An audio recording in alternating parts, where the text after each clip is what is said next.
Welcome, many and everyone, to this session of the 7th edition of the Plural Positivity World Conference. This session is presented by Nikisnikis, covering important and sensitive topics including racial discrimination and oppression. Please remember to prioritize your self-care during this session. You're encouraged to take breaks whenever needed and honor your collective emotional well-being. If you have questions for the presenter, please share them under the Questions tab so they can be addressed during the live Q&A. Afterward, we warmly invite you to visit this presenter's booth where you'll find helpful PDFs and additional free resources.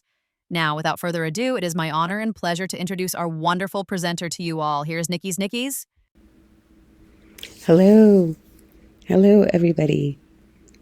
My name is Nikisnikis. My birth name is Nikia Chaney, but my self's name is Nikisnikis. And I'm going to be talking to you today about multiplicity in the Black body. I really am honored to be in this space, to be in a space of multiplicity, plurality, DID, OSDD, because for me, I really want to be able to talk about some of the differences and some of the issues that are not getting represented often, not through any lack of the organizations themselves, but through the fact that we just aren't putting those pieces together. And I truly think that we need to start talking about what it means to have multiplicity in the Black body and how we can reclaim those Black selves in regards to some of those issues that come up. Our goals today, we're going to talk about ways we can think about multiplicity, what issues arise because of it, what does it mean for our identity, how can we recontextualize it and stop pathologizing it, right? And how we can reclaim that multiplicity for ourselves. We, Nikisnikis, myself, are diagnosed with DID for 3 years now. And we identify as coming from a life experience of living in a Black body here in the United States. This is a space for truth-telling, for curiosity, but also based on myself, based on my system, it's a space for softness and love. And I want to be able to witness all of us and to let you know that just because I'm talking about what I'm learning about having multiplicity in a Black body, this applies to everyone and every way we think about plurality and multiplicity.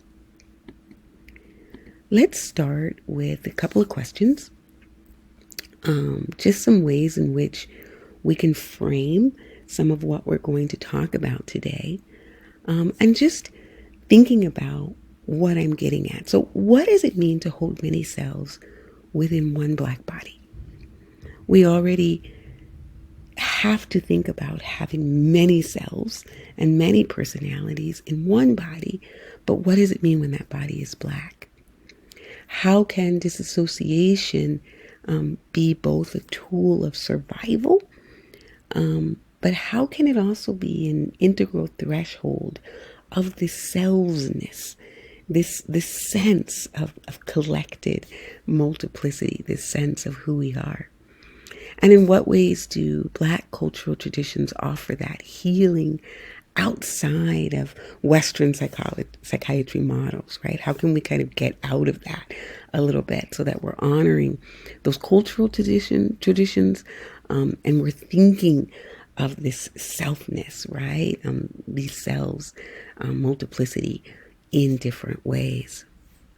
And, I just kind of want to maybe sit down with those questions and let them settle a little bit. Take a good deep breath, blow it out, kind of and sit with them for yourself. So DID, dissociative identity disorder in Blackness, is often a condition that's rooted in early trauma. and it involves multiple distinctive identity states. Now, this is our sort of Western standard DSM psychiatry model of DID. There are multiplicity. There are other types of DID, other types of multiplicity, plurality, OSDD, other ways that we can think of multiplicity. But I wanted us to start with sort of the DSM criteria, dissociative identity disorder, which is problematic, right? Because it's based on this Western psychology model. And that model does state that there should and there needs to be some type of early trauma that has happened in order to either create this symptom of multiplicity, in which one self splits off into these multiple selves. Black identity, especially Black identity here in the United States, is often very complex. It's not a monolith. There's no one Black identity.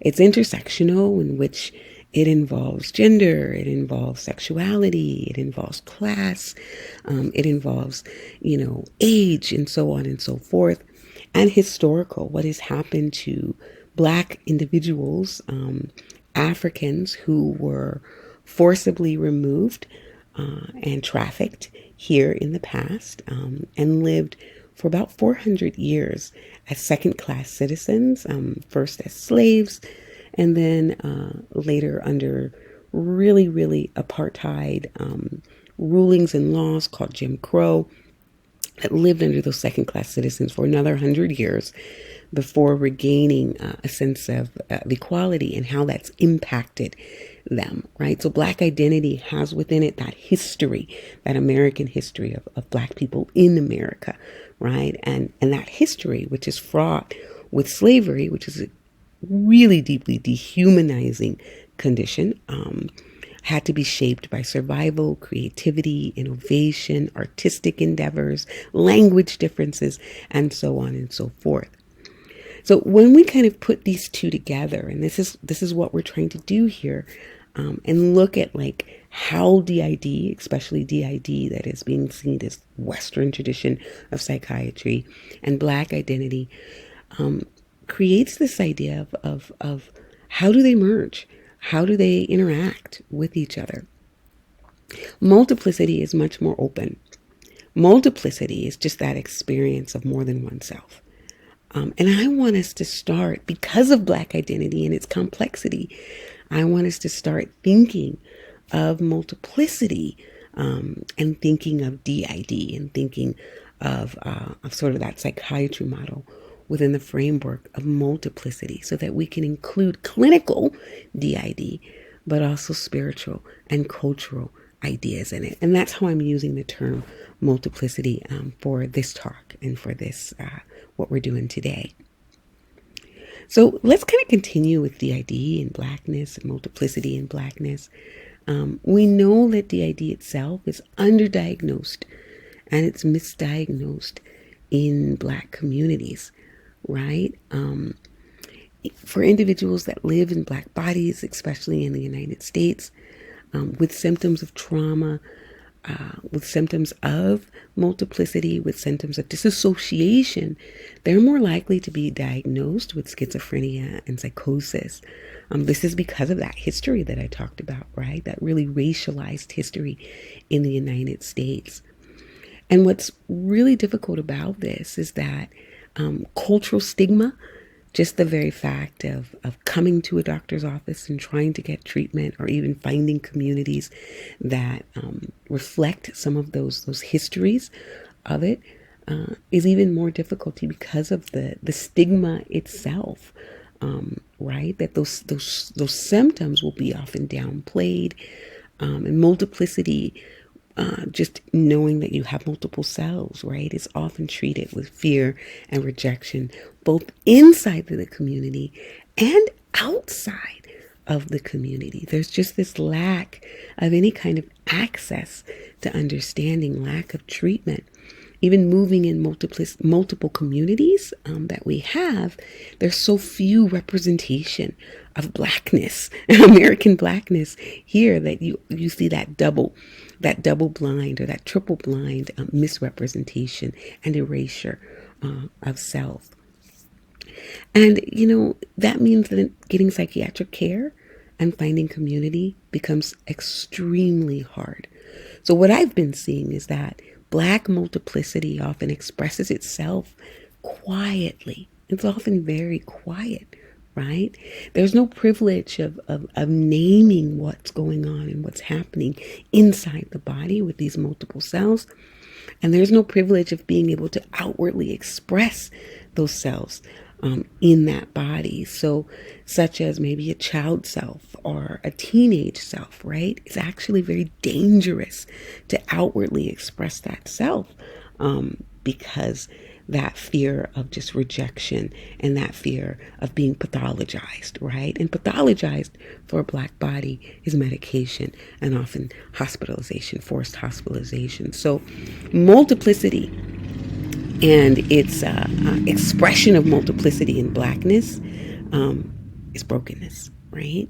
And it's often seen as something that's very, very broken. It's extra hard in Black communities to even begin to understand and move through this. So within the Black community and without the Black community, any kind of things like multiplicity or DID, it's very, very difficult to get at. I want to take a minute to and talk about just a book. I am an educator, so I do want to give you some books. I'm not just coming out with my own statements. I am in a PhD program, but I do want to make sure that we're coming at this from some histories. And I want you to be able to go back and look at some of these things yourself. And I found a book, of course, by Harriet Washington. This is a really, really good book. And it really goes deep into Western medical systems.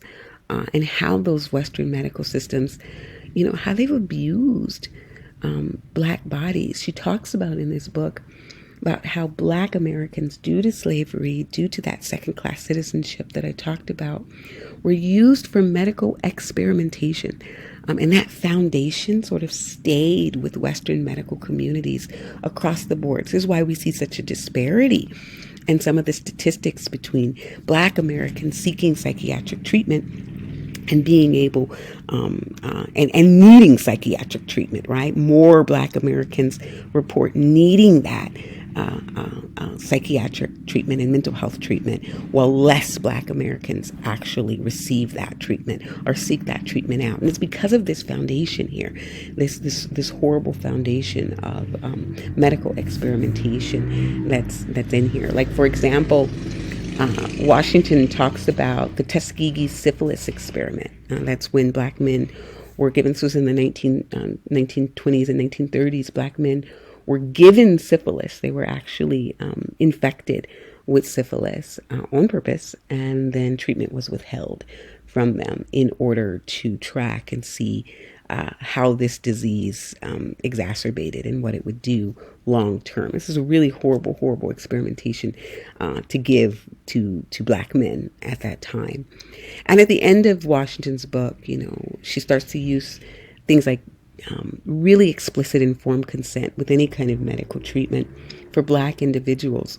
And also this need for new models and need for new treatment models. And this is where I began to kind of think, well, we need new models for multiplicity. And we need to start thinking of multiplicity in different ways for those of us who are in Black bodies especially, but maybe for all of us across the board.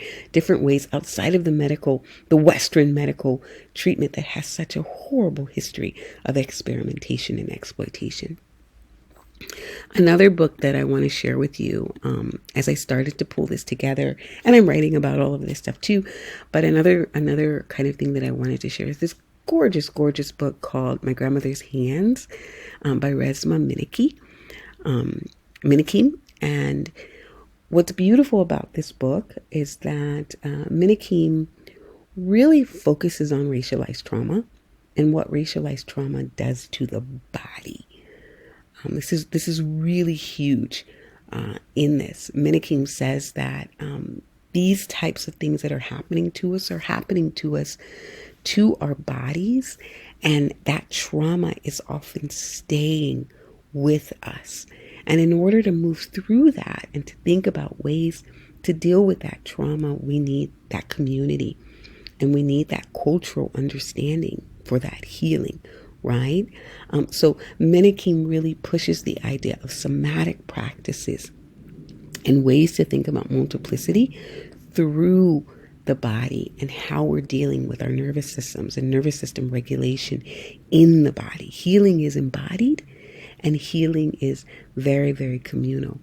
And Menakem speaks, this is why it's called My Grandmother's Hands. It has this beautiful, beautiful story within this book in which they talk about the way in which it feels to be touched by their grandmother. And what that means, and I always think of like self-touch as a practice that I can use to sort of self-touch, touching yourself, a way in which to bring that regulation to that body down.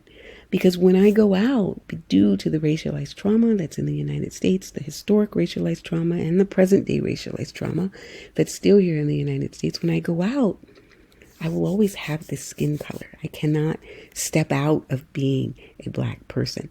It impacts how my cells are treated. So if I have a very young self and that very young self wants to come forward, that young self is still in a Black body. That teenage self is still in a Black body. That adult self is still in a Black body.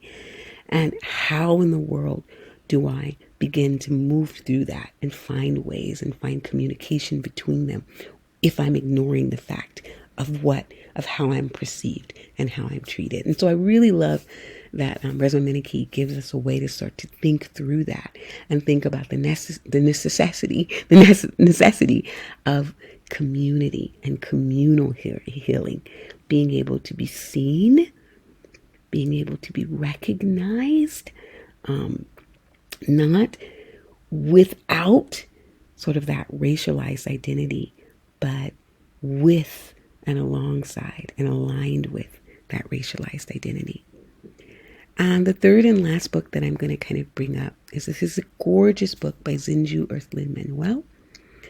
And they talk about, now they're writing from Zen Buddhism, so they're using completely outside sort of, Western models, Zen Buddhism, but also Blackness and queerness.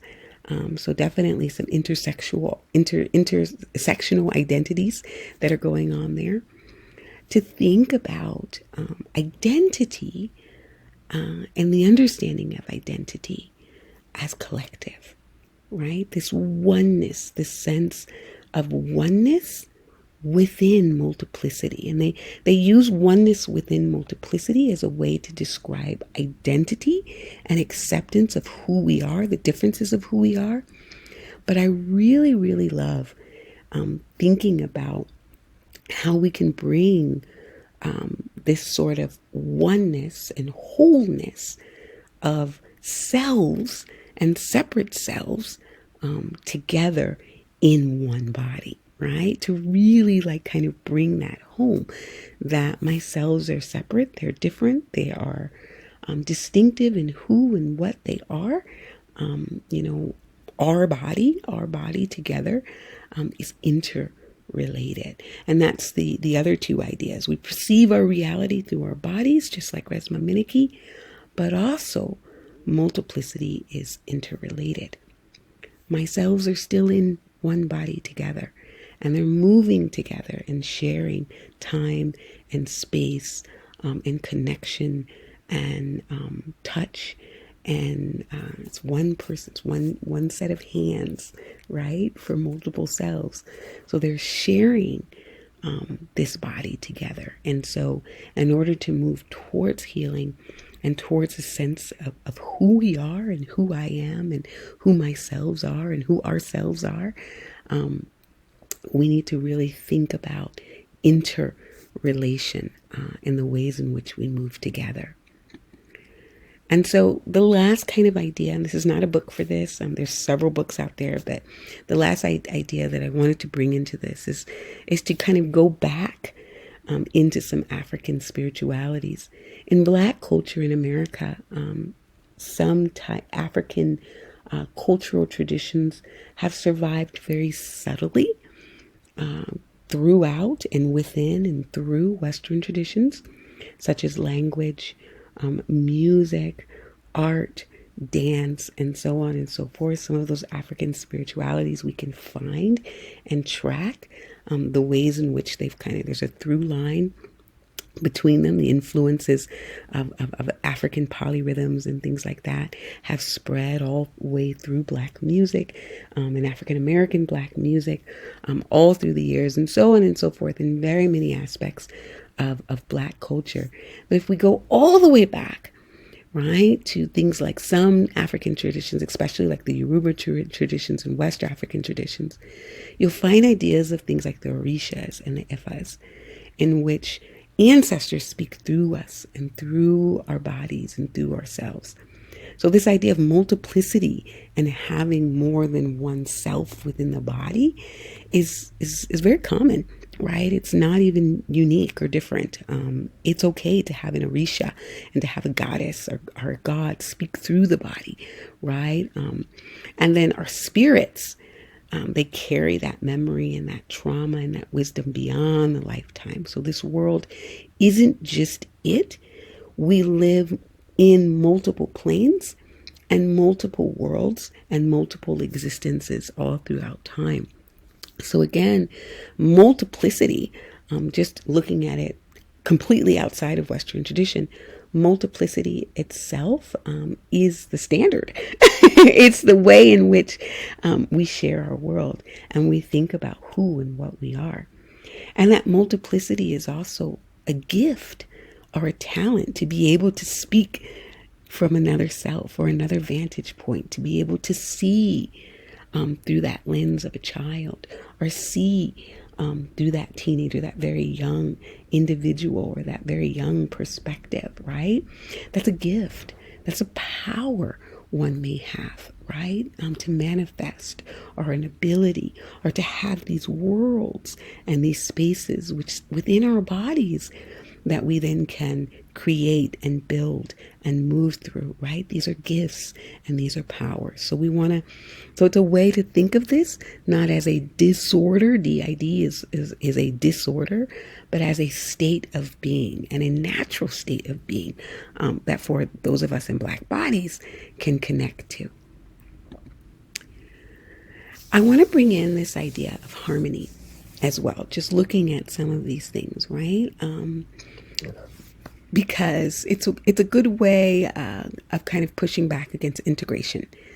In some Western psychiatry models, if DID is a disorder, then we need to move towards integration to heal this disorder, to change and fix this disorder, right? So a lot of fixing going on there.